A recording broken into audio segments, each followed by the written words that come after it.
তোমরা সেই দিনটিকে ভয় করো যেদিন একজন মানুষ আরেকজনের কোনোই কাজে আসবে না। সেদিন তার কাছ থেকে কোনো রকম বিনিময়ও নেওয়া হবে না। আবার একের পক্ষে অন্যের সুপারিশও সেদিন কোনো উপকারে আসবে না। সেদিন এসব লোকদের কোনো রকম সাহায্যও করা হবে না। আরো স্মরণ করো যখন ইব্রাহিমকে তার রব কতিপয় বিষয়ে তার আনুগত্যের পরীক্ষা নিলেন, অতঃপর তা পুরোপুরি সে আদায় করল। আল্লাহ তাআলা বললেন, এবার আমি তোমাকে মানব জাতির জন্য নেতা বানাতে চাই। সে বলল, আমার ভবিষ্যৎ বংশধররাও কি নেতা হিসেবে বিবেচিত হবে? আল্লাহ তাআলা বললেন, আমার প্রতিশ্রুতি জালেমদের কাছে পৌঁছবে না। স্মরণ করো আমি যখন মানুষদের মিলনস্থল ও নিরাপত্তার কেন্দ্র হিসেবে এই কাবা ঘরটি নির্মাণ করেছিলাম, আমি তাদের আদেশ দিয়েছিলাম, তোমরা ইব্রাহিমের দাঁড়ানোর স্থানটিকে নামাজের স্থান হিসেবে গ্রহণ করো। আমি ইব্রাহিম ও ইসমাইলকে আদেশ দিয়েছিলাম যেন তারা আমার ঘর কাবাকে হজ ও ওমরার তাওয়াফকারীদের জন্য, আল্লাহর ইবাদতে আত্মনিয়োগকারীদের জন্য, সর্বোপরি তার নামে রুকু সেজদাকারীদের জন্য পবিত্র করে রাখে। ইব্রাহিম যখন বলেছিল, হে মালিক, এ শহরকে তুমি শান্তি ও নিরাপত্তার শহর বানিয়ে দাও এবং এখানকার অধিবাসীদের মাঝে যে ব্যক্তি আল্লাহ তাআলা এবং পরকালে বিশ্বাস করে তুমি তাদের ফলমূল দিয়ে আহারের যোগান দাও। আল্লাহ তাআলা বললেন, হ্যাঁ, যে ব্যক্তি আমাকে অস্বীকার করবে তাকেও আমি অল্প কয়েকদিন জীবনের উপায় উপকরণ সরবরাহ করতে থাকব। অতঃপর অচিরেই আমি তাদের আগুনের আযাব ভোগ করতে বাধ্য করব, যা সত্যি বড় নিকৃষ্টতম স্থান। ইব্রাহিম ও ইসমাইল যখন এই ঘরের ভিত্তি উঠাচ্ছিল, তখন তারা আল্লাহর কাছে দোয়া করল, হে আমাদের মালিক, আমরা যে উদ্দেশ্যে এই ঘর নির্মাণ করেছি তা তুমি আমাদের কাছ থেকে কবুল করো। একমাত্র তুমি সবকিছু জানো এবং সবকিছু শোনো।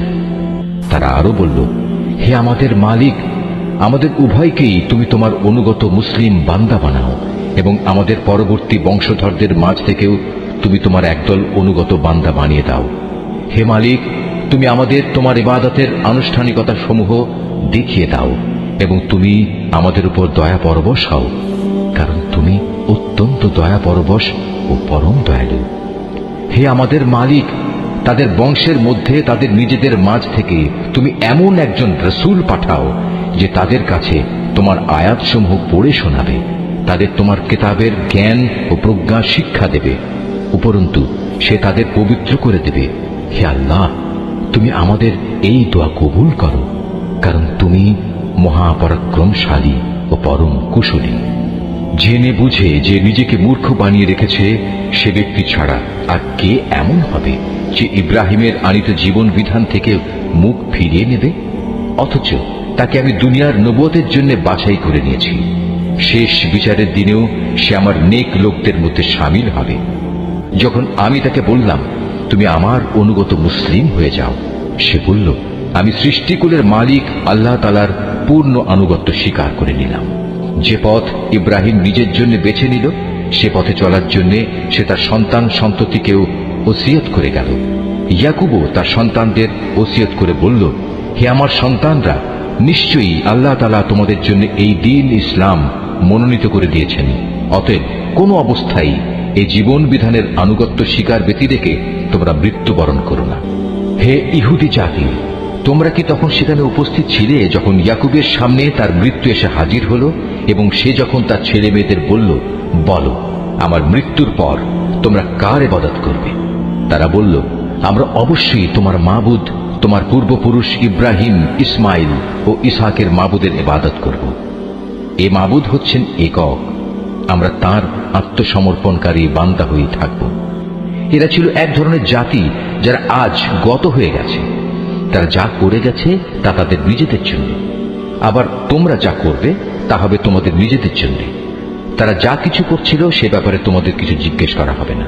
এরা ইহুদি ও নাসারারা বলে, তোমরা ইহুদি কিংবা খ্রিস্টান হয়ে যাও, তাহলে তোমরা সঠিক পথে পরিচালিত হবে। হে নবী, তুমি বলো, আমাদের কাছে তো বরং ইব্রাহিমের একনিষ্ঠ মতাদর্শই রয়েছে, আর সে কখনো মুশরিকদের অন্তর্ভুক্ত ছিল না। তোমরা বলো, আমরা তো আল্লাহর উপর ঈমান এনেছি এবং ঈমান এনেছি আল্লাহ তাআলা আমাদের কাছে যা কিছু নাজিল করেছেন তার উপর।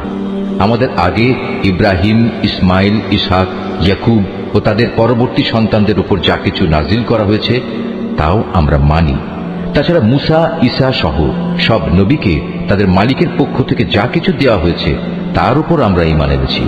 আমরা এদের কারো মধ্যেই কোনো তারতম্য করি না। আমরা তো হচ্ছি আল্লাহরই অনুগত বান্দা।